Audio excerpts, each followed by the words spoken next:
Assalamualaikum warahmatullahi wabarakatuh. Bapak, Ibu, mohon sebentar saja. Jangan geser layar dulu, jangan pindah video, jangan dengarkan setengah-setengah, karena apa yang akan saya sampaikan ini bukan untuk hiburan, bukan untuk sensasi, dan bukan untuk mengejar viral. Ini tentang hak Bapak dan Ibu, tentang uang pensiun yang setiap bulan dicek dengan perasaan campur aduk, tentang saldo rekening yang dilihat sambil menahan napas, antara berharap ada tambahan dan takut yang muncul justru kekecewaan lagi. Hari ini izinkan saya berbicara pelan, runtut, dan jujur dari awal sampai akhir, supaya setelah ini tidak ada lagi kebingungan, tidak ada lagi rasa was-was, tidak ada lagi perasaan, seolah ditinggalkan oleh negara yang dulu Bapak dan Ibu layani dengan sepenuh hati. Bapak dan Ibu yang saya hormati, mari kita mulai dengan satu kejujuran yang sering tidak diucapkan. Menjadi pensiunan itu tidak mudah. Tidak semua orang mengerti. Dari luar terlihat tenang, terlihat sudah selesai tugas, terlihat tinggal menikmati hasil. Tapi yang menjalani tahu betul masa pensiun bukan masa tanpa beban. Justru disitulah ujian baru dimulai. Puluhan tahun bangun pagi, disiplin waktu, patuh pada aturan, menjalankan perintah negara sering kiali tanpa banyak bertanya, menahan lelah, menahan emosi, menahan keinginan pribadi. Semua dilakukan dengan satu keyakinan bahwa negara tidak akan lupa, bahwa di masa tua ada jaminan, ada kepastian, ada rasa aman. Lalu hari itu datang hari pensiun, seragam disimpan, rutinitas berubah, tidak ada lagi gaji aktif, tidak ada lagi tunjangan kinerja, tidak ada lagi tambahan rutin yang dulu menopang kebutuhan rumah tangga. Yang tersisa hanyalah pensiun, hak yang seharusnya menenangkan. Tapi bagi sebagian orang justru menjadi sumber kecemasan. Setiap awal bulan rekening dicek. Kadang dengan senyum kecil, kadang dengan dahi berkerut, kadang dengan pertanyaan yang hanya disimpan sendiri. Cukup tidak ya bulan ini? Aman tidak sampai akhir bulan? Bagaimana kalau ada yang sakit? Bagaimana kalau harga naik lagi? Lalu muncullah kabar, ada penyesuaian, ada kenaikan, ada rapel. Kata-kata itu menyebar cepat di grup WhatsApp, di obrolan warung, di komentar video. Ada yang langsung senang, ada yang ragu, ada yang takut berharap terlalu tinggi karena sudah sering kecewa. Sebagian mulai menghitung. Kalau benar naik sekian persen berarti selisihnya segini. Kalau dirapel dari bulan ini sampai bulan itu berarti totalnya sekian. Angka-angka itu bukan sekadar hitungan. Itu adalah harapan. Itu adalah napas yang sedikit lebih lega. Itu adalah bayangan bisa melunasi tunggakan. Bisa beli obat tanpa mengurangi belanja dapur. Bisa sedikit membantu anak cucu tanpa mengorbankan kebutuhan sendiri. Tapi, waktu berjalan, bulan berganti, dan sebagian Bapak Ibu masih menerima nominal yang sama. Tidak ada perubahan, tidak ada tambahan, tidak ada rapel. Disitulah hati mulai bertanya, ini sebenarnya bagaimana? Apakah benar akan cair? Apakah sudah dibatalkan? Apakah hanya wacana? Apakah kita harus menunggu lagi? Disinilah saya minta Bapak dan Ibu benar-benar menyimak. Karena banyak kebingungan lahir bukan karena informasinya tidak ada, tapi karena informasi yang beredar, tidak utuh, tidak lengkap, dan sering dipelintir demi sensasi. Ya, mari kita luruskan satu persatu pelan-pelan. Pertama, tentang rapel pensiun. Ini bukan gosip, ini bukan isu, ini bukan rencana yang masih digodok, ini bukan sekadar janji manis. Negara sudah menetapkan kebijakan. Dana rapel sudah dialokasikan. Sudah ada dasar hukum, sudah ada keputusan resmi, dan penyalurannya dilakukan melalui lembaga yang memang ditunjuk negara, yaitu PT Taspen dan PT Asabri, sesuai dengan kelompok penerimanya. Jadi kalau ada yang bilang rapel itu hanya isu, hanya rumor, hanya umpan supaya masyarakat tenang. Itu tidak benar. Negara tidak bermain-main dengan hak pensiunan. Namun ada satu hal penting yang sering tidak dijelaskan secara jujur dan utuh sehingga memicu kesalahpahaman. Pencairan rapel tidak dilakukan serentak.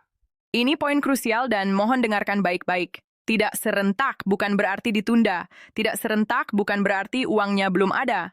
Tidak serentak bukan berarti ada yang dianaktirikan. Tidak serentak karena ada proses administrasi dan verifikasi yang wajib dilakukan satu persatu. Kenapa harus satu persatu? Karena negara belajar dari pengalaman. Kesalahan transfer bisa berakibat panjang. Dana masuk ke rekening yang tidak aktif. Bisa masuk ke pihak yang sudah tidak berhak. Bisa menimbulkan masalah hukum dan pada akhirnya yang dirugikan bukan hanya negara, tapi juga pensiunan lain yang seharusnya menerima dengan lancar. Rapel ini bukan bantuan sosial, bukan hibah, bukan bonus.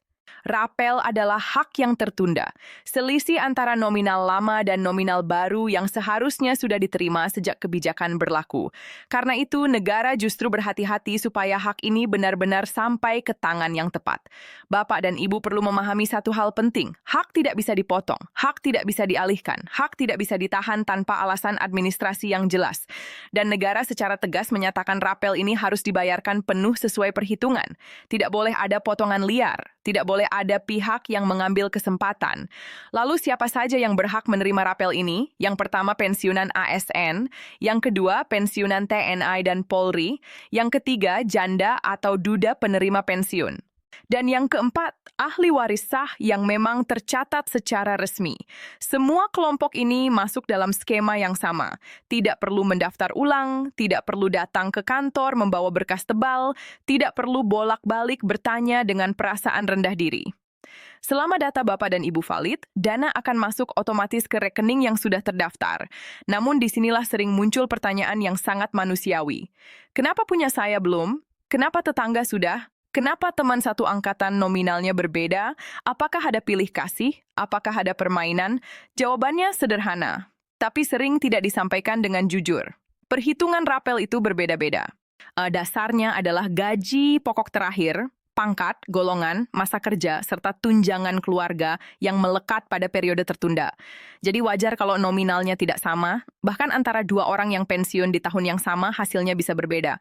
Ini bukan ketidakadilan, ini bukan diskriminasi, ini murni perhitungan sistem berdasarkan data masing-masing. Tidak ada ruang untuk suka atau tidak suka, tidak ada ruang untuk titipan sistem bekerja berdasarkan angka dan dokumen. Sekarang kita masuk ke bagian yang sering dianggap menyulitkan, padahal justru melindungi, yaitu proses verifikasi dan otentikasi. Bapak dan Ibu mungkin pernah diminta melakukan otentikasi datang ke bank atau melalui mekanisme tertentu yang ditetapkan Taspen atau Asabri.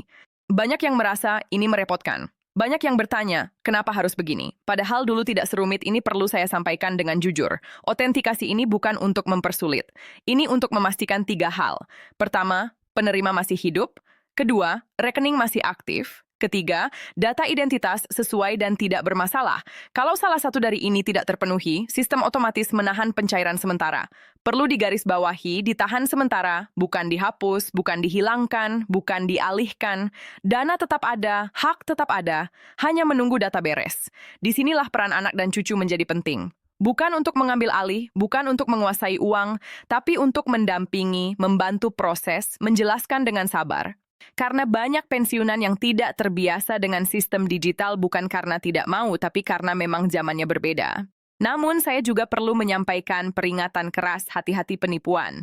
Taspen, Asabri, dan bank tidak pernah meminta PIN, tidak pernah meminta kode OTP, tidak pernah mengirim tautan melalui WhatsApp, tidak pernah meminta bagian dari dana rapel. Kalau ada yang mengatasnamakan petugas lalu meminta data rahasia, itu penipuan. Jangan ragu menolak. Jangan takut dibilang tidak kooperatif. Hak Bapak dan Ibu tidak bergantung pada orang-orang seperti itu.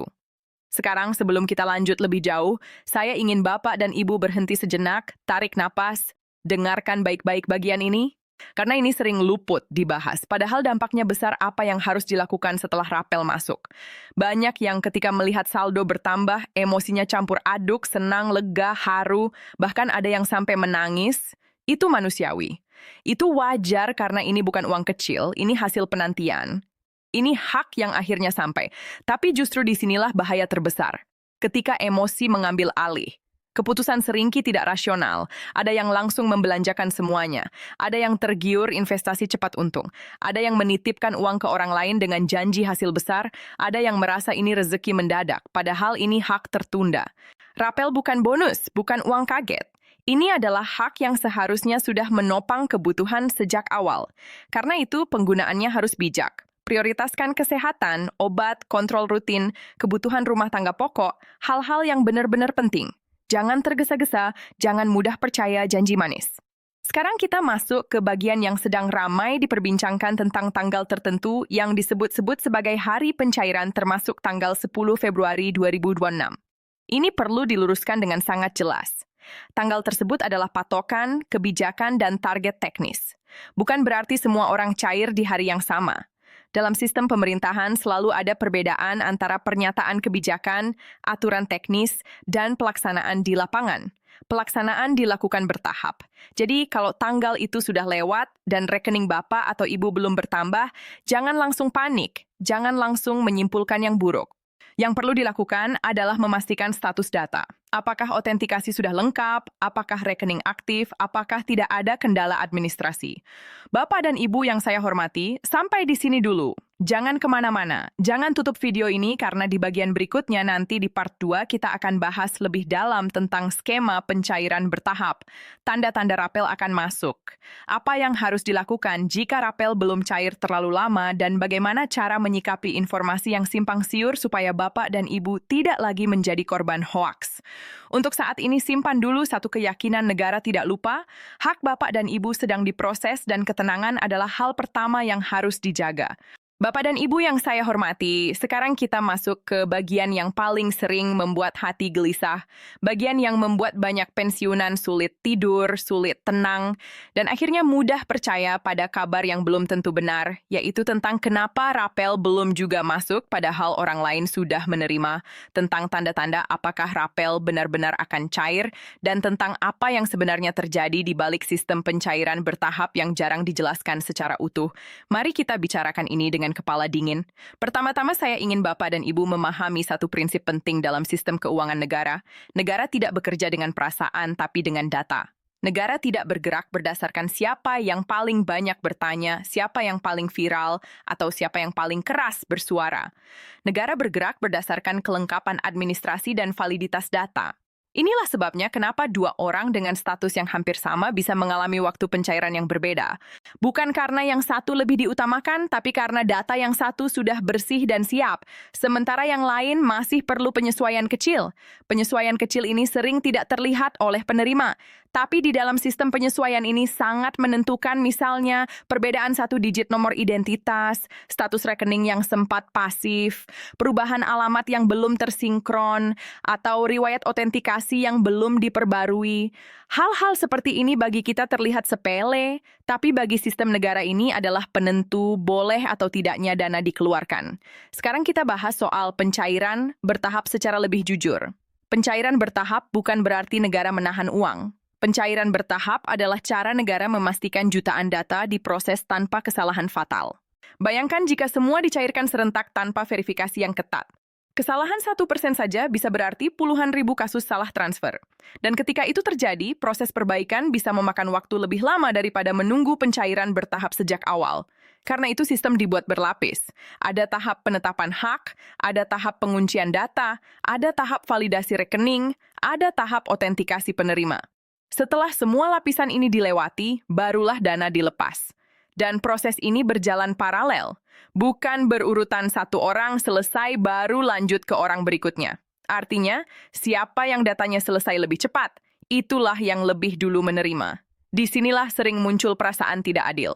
Tapi mari kita jujur pada diri sendiri.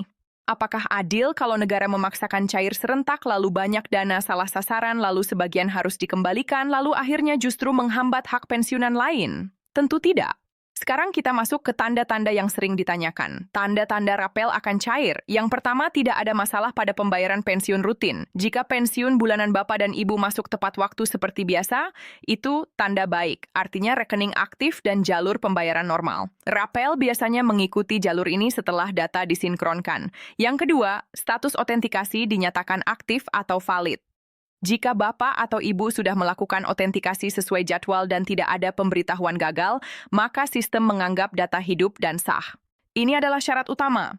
Yang ketiga, tidak ada pemberitahuan koreksi data dari Taspen atau Asabri. Jika memang ada kendala serius, biasanya akan ada notifikasi atau permintaan klarifikasi kalau tidak ada apa-apa. Seringki artinya hanya tinggal menunggu giliran proses. Namun perlu saya tekankan, tidak ada notifikasi khusus yang mengatakan rapel akan cair tanggal sekian, jam sekian. Sistem tidak bekerja seperti itu. Jadi jangan menunggu pesan ajaib. Yang perlu diperhatikan adalah kelancaran status administrasi. Sekarang kita bahas soal yang sering membuat Bapak dan Ibu terpancing emosi. Judul-judul bombastis, video-video yang mengatakan Rafael pasti cair hari ini atau besok atau jam tertentu. Ini perlu disikapi dengan sangat hati-hati. Judul seperti itu sering dibuat untuk menarik perhatian, bukan untuk memberikan kejelasan. Mereka mengambil satu potongan pernyataan kebijakan lalu menghilangkan konteksnya. Padahal dalam setiap kebijakan negara selalu ada jarak antara keputusan dan pelaksanaan teknis. Dan jarak ini tidak bisa disamaratakan untuk semua orang. Kalau Bapak dan Ibu mendengar tanggal tertentu, pahami itu sebagai patokan awal proses, bukan janji cair serentak. Jangan jadikan tanggal itu sebagai beban mental. Karena kalau harapan diletakkan pada satu hari tertentu, sementara sistem bekerja bertahap, yang muncul bukan ketenangan, tapi kekecewaan. Sekarang mari kita bicara tentang apa yang harus dilakukan jika rapel belum juga cair setelah waktu yang cukup lama. Yang pertama, jangan panik. Panik membuat keputusan tidak rasional. Panik membuat orang mudah percaya pada pihak yang salah. Yang kedua, periksa kembali apakah otentikasi sudah dilakukan sesuai ketentuan terbaru. Banyak pensiunan yang merasa sudah pernah otentikasi padahal masa berlakunya sudah habis. Ini bukan kesalahan. Ini hanya soal pembaruan sistem. Yang ketiga, pastikan rekening yang terdaftar masih aktif dan tidak berubah. Rekening yang lama tidak digunakan kadang otomatis menjadi pasif dan sistem tidak akan mengirim dana ke rekening pasif. Yang keempat, jika perlu lakukan konfirmasi resmi melalui kanal yang benar. Datang ke bank penyalur atau kantor Taspen atau Asabri. Atau melalui layanan resmi mereka. Bukan lewat perantara, bukan lewat calo, bukan lewat orang yang mengaku punya akses dalam. Sekarang saya ingin menyentuh satu hal yang jarang dibicarakan secara terbuka tapi sangat nyata. Tekanan psikologis pensiunan. Banyak pensiunan yang tidak hanya memikirkan diri sendiri. Ada pasangan yang sakit, ada anak yang masih bergantung, ada cucu yang perlu biaya sekolah. Ya, ketika Rafael belum cair, beban ini terasa berlipat dan di saat seperti ini, HOA menjadi sangat berbahaya. Karena HOA sering datang dengan janji cepat dan solusi instan. Saya mohon jangan mengambil keputusan keuangan besar hanya karena tertekan. Jangan meminjam dengan bunga tinggi karena berharap Rafael segera cair. Jangan menjual aset penting dengan tergesa-gesa. Negara memang tidak sempurna, tapi hak pensiun bukan sesuatu yang dihapus begitu saja. Sekarang kita bahas soal peran keluarga. Anak dan cucu seringki berniat membantu, tapi kadang caranya keliru. Mengambil alih sepenuhnya, mengatur tanpa komunikasi, bahkan memanfaatkan ketidaktahuan orang tua. Ini tidak boleh terjadi. Pendampingan harus dengan izin, dengan transparansi, dan dengan niat menjaga, bukan menguasai. Dana rapel adalah hak pensiunan, bukan milik anak, bukan milik cucu, bukan milik siapapun selain penerima sah. Kalau ingin membantu mengelola, lakukan dengan musyawarah, dengan catatan, dengan keterbukaan. Sekarang kita bicara tentang satu hal penting yang sering dianggap sepele, cara berpikir. Banyak orang menyebut rapel sebagai rezeki nomplok. Ini keliru. Cara pandang ini berbahaya karena rezeki nomplok sering diperlakukan tanpa perencanaan. Padahal rapel adalah hak yang tertunda. Artinya, secara moral dan logika uang ini sudah punya tujuan sejak awal untuk menopang hidup, untuk menjaga kesehatan, untuk memastikan masa tua tetap bermartabat.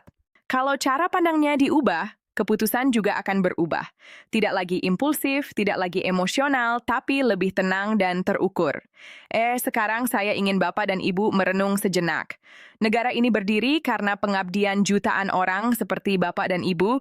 Mungkin tidak semua pengabdian dihargai secara sempurna, mungkin banyak yang merasa kurang, tapi satu hal yang perlu dipegang, hak pensiun adalah bagian dari kontrak negara dengan pengabdinya.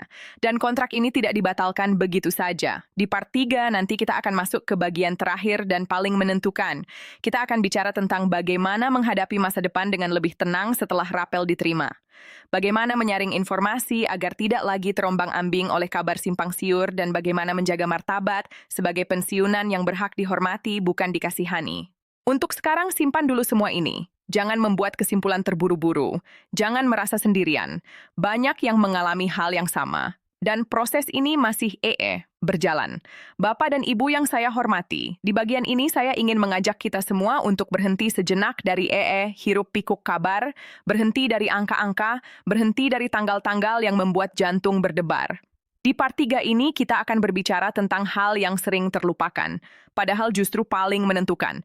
Bukan hanya tentang kapan rapel cair, tapi tentang bagaimana kita sebagai pensiunan menjaga ketenangan, martabat, dan masa depan setelah hak itu benar-benar sampai ke tangan kita. Karena jujur saja rapel itu penting, tapi ketenangan batin jauh lebih penting. Mari kita mulai dari satu pertanyaan yang jarang diucapkan tapi sering terasa di dalam hati. Apa sebenarnya yang paling ditakuti oleh pensiunan? Bukan sekadar saldo berkurang, bukan sekadar harga naik, tapi rasa tidak pasti. Rasa seolah masa depan berada di luar kendali, rasa khawatir menjadi beban, rasa takut tidak bisa berdiri dengan kepala tegak. Dan disinilah rapel sering diberi beban makna yang terlalu besar. Seolah-olah rapel adalah jawaban untuk semua kecemasan. Padahal rapel hanyalah satu bagian dari sistem yang membantu ia. Ia meringankan ya, tapi ia bukan satu-satunya penopang harga diri dan ketenangan hidup. Karena itu cara kita menyikapi rapel jauh lebih penting daripada sekadar menunggu rapel. Sekarang kita bicara tentang apa yang sering terjadi setelah rapel benar-benar masuk. Banyak pensiunan yang selama berbulan-bulan hidup dalam ketegangan tiba-tiba merasa kosong setelah dana itu diterima. Harapan yang selama ini ditumpukan pada satu momen akhirnya terwujud. Lalu muncul pertanyaan baru, setelah ini bagaimana? Sebagian merasa lega tapi tidak tahu harus berbuat apa. Sebagian merasa senang lalu menghabiskannya dengan cepat. Sebagian lagi justru kembali cemas takut uang itu tidak cukup lama. Ini semua wajar, tapi disinilah pentingnya kesadaran.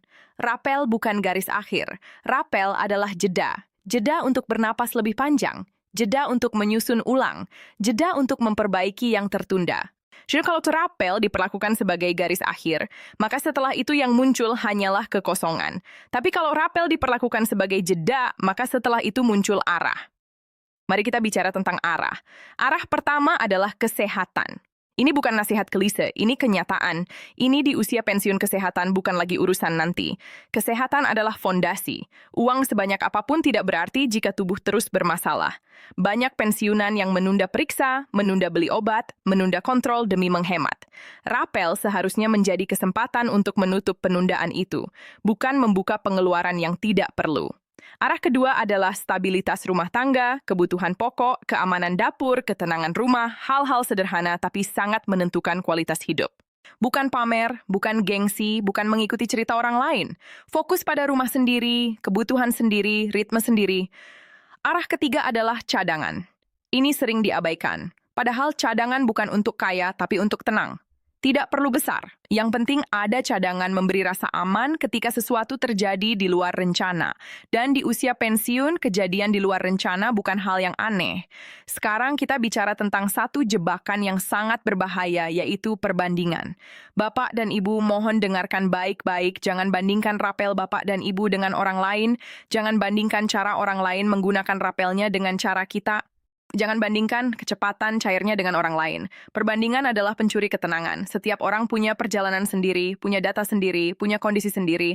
Apa yang terlihat baik di luar belum tentu baik di dalam. Apa yang terlihat cepat belum tentu tanpa masalah. Fokus pada diri sendiri jauh lebih menyehatkan daripada mengukur hidup dengan hidup orang lain.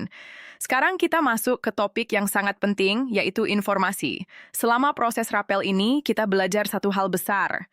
Informasi bisa menenangkan, tapi juga bisa merusak, tergantung dari mana datangnya dan bagaimana kita menyikapinya. Kedepan, Bapak dan Ibu perlu lebih selektif. Tidak semua video perlu ditonton sampai habis. Tidak semua pesan grup perlu dipercaya. Tidak semua yang berbicara lantang membawa kebenaran. Biasakan bertanya satu hal sederhana setiap menerima kabar.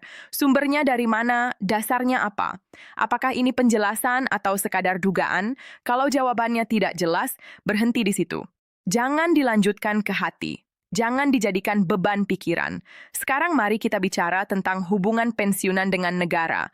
Banyak yang diam-diam menyimpan kekecewaan, merasa kurang dihargai, merasa pengabdian tidak sebanding dengan yang diterima. Perasaan ini manusiawi, tidak perlu dipungkiri. Tapi menyimpan kekecewaan terlalu lama hanya akan melukai diri sendiri. Negara bukan satu wajah. Negara adalah sistem besar dengan banyak keterbatasan. Hak pensiun adalah bagian dari kesepakatan yang sudah diatur. Dan selama hak itu masih berjalan, masih dibayarkan, masih dijaga, berarti kontrak itu masih dihormati. Kritik boleh, kecewa boleh, tapi jangan sampai menggerogoti rasa damai di masa tua. Sekarang saya ingin bicara langsung dari hati ke hati. Bapak dan Ibu sudah melewati banyak hal dalam hidup, sudah melewati masa sulit, sudah melewati tekanan, sudah melewati perubahan zaman. Dibanding semua itu, menunggu proses administrasi ini sebenarnya bukan ujian terbesar, tapi karena terjadi di usia yang sensitif, rasanya menjadi lebih berat. Karena itu, izinkan diri sendiri untuk tidak selalu kuat, tidak selalu tenang, tidak selalu sabar. Tapi jangan biarkan ketidaktenangan itu mengambil alih sepenuhnya. Berbicaralah dengan pasangan, dengan anak, dengan teman sesama pensiunan. Jangan memendam, jangan merasa sendirian. Banyak yang berada di posisi yang sama. Sekarang kita bahas satu hal yang sering dianggap tabu, yaitu martabat. Martabat pensiunan bukan ditentukan oleh besar kecilnya rapel. Martabat pensiunan ditentukan oleh cara kita berdiri di hadapan hidup dengan tenang, dengan sadar hak, dengan tidak mudah dibodohi, dengan tidak mudah direndahkan. Ketika ada yang berbicara merendahkan, jangan langsung tersinggung. Ketika ada yang menjanjikan cepat, jangan langsung tergiur. Ketika ada yang menakut-nakuti, jangan langsung panik. Semua itu adalah ujian martabat. Pensiunan bukan orang lemah. Pensiunan adalah orang yang sudah selesai dengan satu fase pengabdian dan masuk ke fase menjaga diri. Sekarang mari kita simpulkan semuanya pelan-pelan. Rapel adalah hak, bukan hadiah. Prosesnya bertahap, bukan diulur. Perbedaannya wajar, bukan diskriminasi. Verifikasi adalah perlindungan, bukan penghalang. Informasi harus disaring, bukan ditelan mentah. Penggunaan harus bijak, bukan emosional. Dan ketenangan adalah tujuan utama, bukan sekadar angka di rekening. Kalau hari ini rapel sudah masuk, syukuri dengan tenang. Kalau belum, tunggu dengan sadar. Bukan pasrah tanpa arah, tapi menunggu sambil memastikan semua syarat terpenuhi. Dan satu hal terakhir yang ingin saya sampaikan, jangan ukur nilai hidup Bapak dan Ibu dari satu kebijakan. Jangan ukur harga diri dari satu pencairan. Hidup Bapak dan Ibu jauh lebih besar dari itu. Pengabdian Bapak dan Ibu sudah menjadi bagian dari sejarah, sekecil apapun perannya terlihat. Dengan pemahaman ini, semoga hati menjadi lebih ringan, pikiran lebih jernih, dan langkah ke depan lebih mantap.